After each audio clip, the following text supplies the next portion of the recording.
Well, good Friday evening. Thanks for joining us for Unscripted here at Up North Live. A little bit more like winter again this weekend, Joe, which is good because I know there are some winter outdoor festivals going on. People want to get out there, take advantage of the weather. A big one in Alpena coming up this weekend. That's right.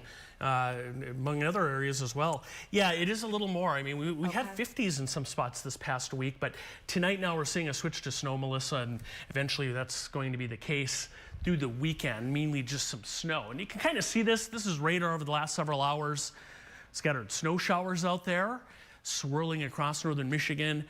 Temperatures right now are still in the 30s. In fact, several areas are still above freezing. Sault Ste. Marie's at 35, 34 at Frankfort. Also Traverse City currently. Alpena is at 33. But here are the forecast lows tonight as we drop down into the 20s tonight. So again, we should see mainly just snow. The roads could be a little bit slushy in some areas tonight, especially where we had some of that rain. That's going to kind of lock up on the roadways, and some of that snow will continue at times as well. So looking ahead into the weekend, caution Saturday, same thing on Sunday for travel, as we'll hang on to some snow.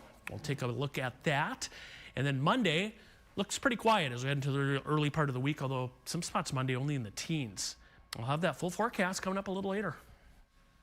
All right, thanks, Joe. Northern Michigan doesn't have enough housing, but we do have a lot of campgrounds. It's not an ideal situation for people to be living at a campsite long term, but in our current housing crisis, some Michigan lawmakers say it might be an option that should be on the table to provide not only more affordable living options, but also to cool down an already scorching demand for homes.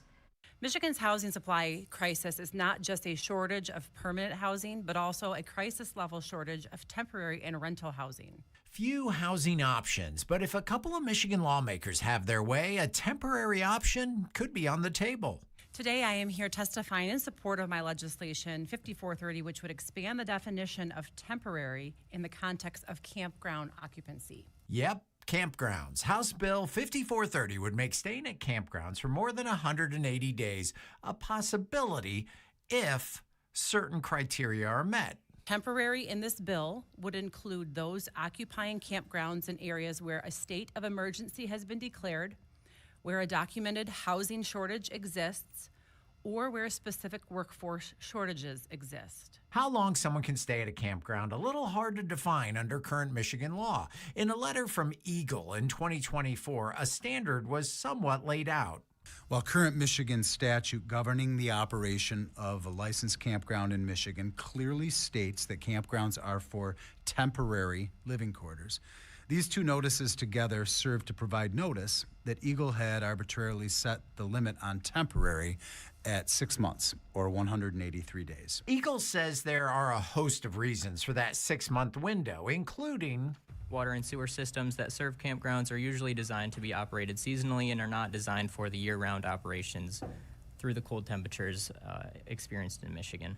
They suggest addressing those and other health and safety issues would have to take place for longer stays. Any individual campsite intended to expand residency must contain an individual water site connection, sewer connection, and electrical connection. And campgrounds intending to offer expanded residency must place fire hydrants within the campground according to local specifications. Supporters argue allowing folks to stay longer in campgrounds lessens demand on the nearby limited housing supply, even if it's a temporary fix. People seek these alternate living arrangements include utility linesmen and women sent to the northern Michigan for 9 months following last year's ice storm, visiting nurses and other healthcare providers temporarily serving in a rural community, and the list goes on and on. If passed at campgrounds that meet the criteria, hopes that a change in defining temporary leads to a temporary fix for an ongoing crisis. By expanding this definition and not allowing Eagle to implement its arbitrary rules, we can help solve the housing problem in our state. That was Up North Live's Mark Chalette reporting. This isn't the first time this type of legislation has been introduced in Lansing with little success. The proposed bill has made some modifications from the previous versions with hopes that may give it a little bit more traction. The bills are in committee right now, and of course we'll monitor their progress and keep you posted. School districts across Michigan, including right here in northern Michigan, are experiencing a shortage in teachers. The challenge is to find and keep educators in the classroom. It's the reason a nonprofit is trying to support future teachers. The Golden Apple Foundation has opened applications for the third cohort of its Michigan Scholars Program. And that program is aiming to provide a pathway for aspiring educators to fill open positions all across the state. Here to tell us how the program works and the goals to help with the shortage of teachers is Casey Sledge, the Golden Apple's Chief Program Officer for Michigan. Casey, first of all, thank you for making the time to join us. Of course. Thank you for having me. I want to start with how the Golden Apple Scholars Program works. What would you want people to know about this program? Definitely. So we at Golden Apple believe that every child deserves to have an incredible teacher. So the Golden Apple Scholars Program recruits high school seniors through college sophomores who are passionate about becoming those amazing Michigan educators. So through paid scholar institutes that happen in the summer, hands-on classroom experience, undergrad support, that's academic and social support, as well as mentoring during those critical first couple years of teaching. We guide our scholars through their entire journey to become amazing Michigan educators. And there's also tuition assistance that's being offered through this program. Yes, so the support that we give is that paid summer institute. So that is a stipend that's paid directly to our scholars. They can use it for tuition assistance. They can use it for room and board. It's paid directly to them to support them in that journey to become a teacher. And we talked earlier, just a few moments ago, that there is a need. We're seeing a shortage of educators in the classroom. Are we seeing this, elementary up through high school? Are there specific grades that we're noticing this in? The trend is everywhere. Okay. It's across the state of Michigan, across all subject areas, high need areas such as special education, English language learners, the STEM fields. All of those are really hurting for strong Michigan educators. In the 2024-25 school year, we had over 2,400 teacher vacancies across the state. Incredible. It's something that I think we don't talk about enough, and having something like the Michigan Scholars Program is really helping, like you mentioned, to get, hands-on experience for these potential future educators. And I want to mention there is a specific deadline to get these applications in. That's right. So our application is open. Like I said, a high school senior, freshman, or sophomore in college. You can be going to any college across the state of Michigan. You just need to be a Michigan resident, going to a Michigan school. The deadline is March 1st. So getting those in soon. We can't wait to interview all these amazing educators who want to be that impactful person in all of our students' lives. And when you do think of an educator, Casey, you mentioned having an impact on students' lives. What would you want potential people out there watching who maybe are on the fence thinking, is education something that I'd like to go into? What would you want them to know? Sure. It's an amazing field. It's an amazing profession. It's the profession that builds every other profession. Who can say that?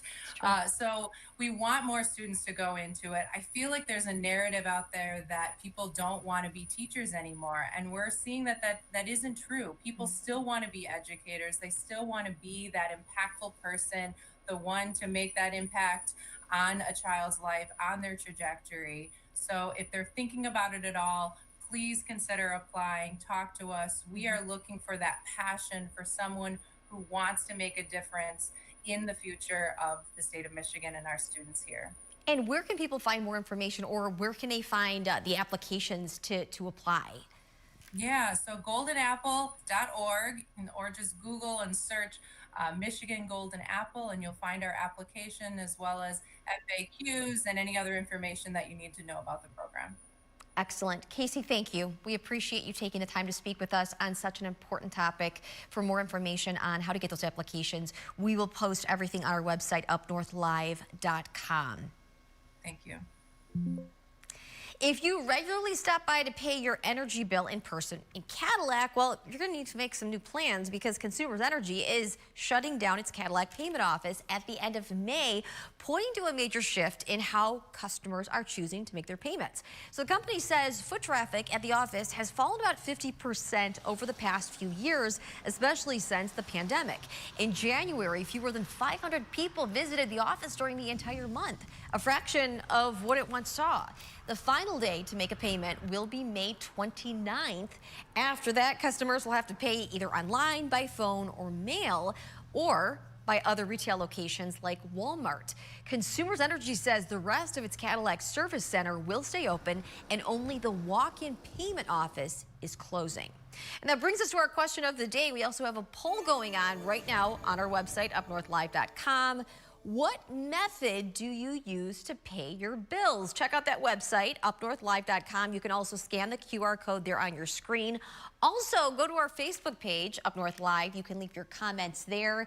And as always, we check those poll results and those comments coming up toward the end of the show. The 13th annual Guns and Hoses charity hockey game taking place tomorrow in Traverse City. The nonprofit was formed 13 years ago. It's raised more than $300,000 for public safety members and their families. This year's beneficiary is Springfield Township Fire Department Lieutenant Jonathan Michael Miner, who died unexpectedly last year at 50. His family is planning on coming to the game. My dad was a family guy. He always was the person that jumped into the projects first. He always helped whenever he could, no matter who it was, whether it was the neighbor, middle of the day, middle of the night, he was the first one there, the last one to leave. So I think just being together as a community and coming together for a good reason, it's going to make him happy. And just an FYI, online ticket sales do end tomorrow at 8 a.m., but they can be purchased at the door with all the proceeds going to the Miner family. That hockey game starts at 7 p.m. All right, looking ahead toward the weekend, we're going to check out your weekend weather forecast. Starting to feel more like winter again. Joe Charleboy takes a look at all of those winter changes coming up next. I'm Jada Johnson from Big Boys TV, and the Fish and Game Report is sponsored by Johnson's Propane.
I'm Dee Dee Gatton with the National News Desk in Washington, D.C., and this is your news update. The Supreme Court's ruling on tariffs is deeply disappointing, and I'm ashamed of certain members of the court, absolutely ashamed, for not having the courage to do what's right for our country. The Supreme Court strikes down a significant chunk of President Trump's far-reaching tariff agenda. The court's 6-3 ruling found the International Emergency Economic Powers Act does not authorize Trump to impose duties. But Trump says he has very powerful alternatives and says he's adding a new 10% global tariff. If anybody acts out of line, they need to be held accountable because it causes just more hate, more rhetoric. So we need to hold people accountable, absolutely. Border Czar Tom Homan says federal immigration agents must be held accountable if they break policy. He says Minnesota is safer now because an unprecedented number of local sheriffs are calling federal officials before releasing public safety threats to the streets. Homeland Security officials telling CNN the administration plans to take Homan's targeted enforcement strategy nationwide.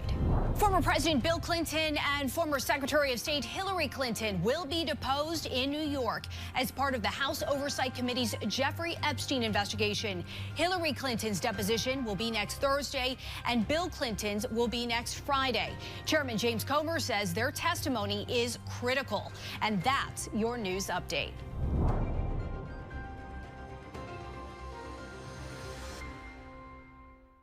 And remember, the National News Desk can be seen on ABC 29 at 8 on Saturday night at 11:30 and Sundays at midnight. And taking a look at your weather forecast, especially as we head into the weekend, here's Chief Meteorologist Joe Charlevoix. It's starting to feel more like winter because it has felt mild in some areas. Yeah, we had some areas blue sky. I mean, we started the day today with rain in some areas. So strange. Yeah, I could hear it this morning early, just coming down.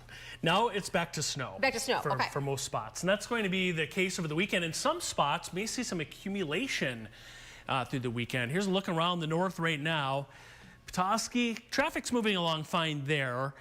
The Mackinac Bridge, visibility has improved. We had very low visibility with some snow there. Gaylord's had off and on snow, and Traverse City, which has been dealing with rain earlier, now kind of making a switch back to snow in some cases there.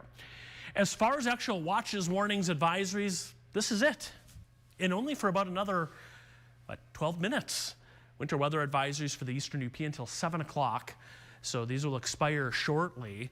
Now, we may see more issued depending on how snow sets up, but the basic idea tonight is low pressure has passed through here. We had a slug of rain ahead of that.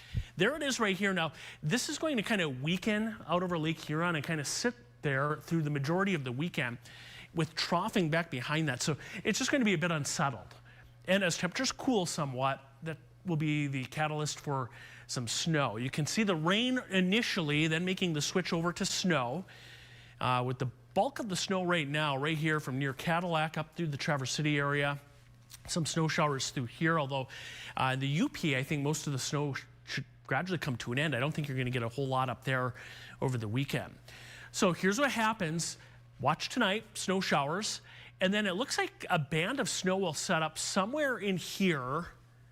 Could be a little more north of this, but this is the general idea tomorrow.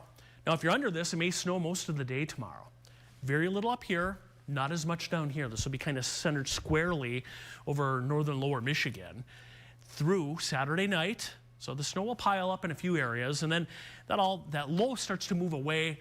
That'll take the snow with it. Some snow showers still expected along the Lake Michigan shoreline, but more scattered in nature on Sunday during the day. So here's a look at snowfall through tomorrow. Yeah, some spots 2, 3, 4, 5 inches perhaps. Not as much north, a little less down here as well. And there's through the course of the weekend. By the way, some big snows up here around Marquette and areas west of there, with 3 to 7 inches maybe in through here, 5 to 6, again, over the course of the entire weekend. So we are expecting some accumulating snow. And then it stays active next week too. A couple systems coming in, one around the Tuesday, Wednesday time frame, another one on Thursday it looks like. These both, at least as of now, would be snow producers for us. And then cold weather settles back in these pink shaded areas next weekend. So we had a little taste of spring in a few areas, but looks like more of a wintry scenario upcoming here.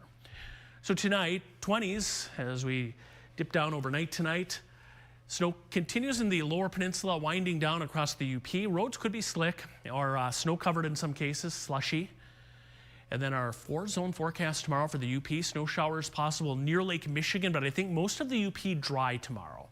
Just cloudy, including at Paradise, Whitefish Point, 31. Sheboygan, 31 as well there, down toward Tower, Burt Lake, Mullet Lake, the Black Lake area, snow at times. Same thing here, snow at times tomorrow, temperatures in the 30s. And our last stop, scattered snow showers with Clare and Mount Pleasant reaching 36. Everybody else generally in the 30s. Cadillac, struggle to reach 30. We'll go 29 there tomorrow in Wexford County. Extended forecast all the way through next Friday. Here's what we're looking at. A little colder Monday. I mean, some spots in the teens for highs to around 20. And then we mentioned those systems coming in next week, late Tuesday into Wednesday. Another chance for some snow in spots Thursday, perhaps even into part of Friday. All right, thanks, Joe. Coming up, Sports Director Harrison Beebe gives us a preview of what to expect in tonight's edition of Hometown Highlights.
Welcome back to Unscripted here on Up North Live. Sports Director Harrison Beebe is out covering high school basketball and hockey games tonight for Hometown Highlights coming up at 11. But he has a preview of that along with an updated look at the Olympic medal count. The countdown to tip off continues this week as we get set for a triple header of high school basketball coverage in this week's hometown highlights and some high school hockey. We know our league game tonight will feature the top-ranked team in Division III boys basketball, the McBain Ramblers, on the road taking on Traverse City St. Francis, the Gladiators, looking to hand the Ramblers a good performance in their gym tonight. What will happen in that one, we'll find out in our league game. Also covered tonight, Traverse City Christian, undefeated on the season. They're at home taking on Leland, and the Sault Ste. Marie girls in the mix for the Big North Conference title. The Sioux girls on the road at Traverse City West. And we talk about the hockey. We know Traverse City Central and Alpena, the two split their regular season meetings in the Big North Conference on the ice. This one is a biggie. It's in the regional semifinals in Division II at center ice. The winner advances to the regional final. The loser calls it a season. So a lot at stake in hometown highlights. So join us at 11. We'll get you highlights and scores from all the Friday action. And we want to look ahead at our Olympic totals as we head into the final weekend for the 2026 Winter Games over there in Milan. Norway leading the way, as always, at the top of overall and gold medals. But the United States in the mix now at number 2 in overall medals. And we know they have a chance to add a few more by the end of the weekend. And that could be Sunday morning when the Americans take on Canada in the gold medal game for the men's hockey tournament after the Americans knocked off Slovakia in the semifinal earlier today. Puck drop for that men's gold medal game will be 8 a.m. Sunday morning Eastern Standard Time. That'll do it for sports. I'm Harrison Beebe.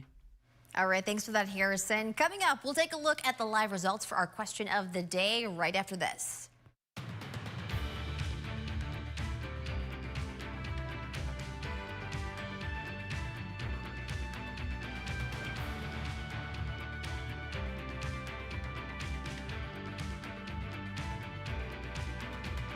Salon services are furnished by Epiphany Advanced Academy in East Acme.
Welcome back to Unscripted. Taking a look at that question of the day, our poll right now, which is on our website, UpNorthLive.com.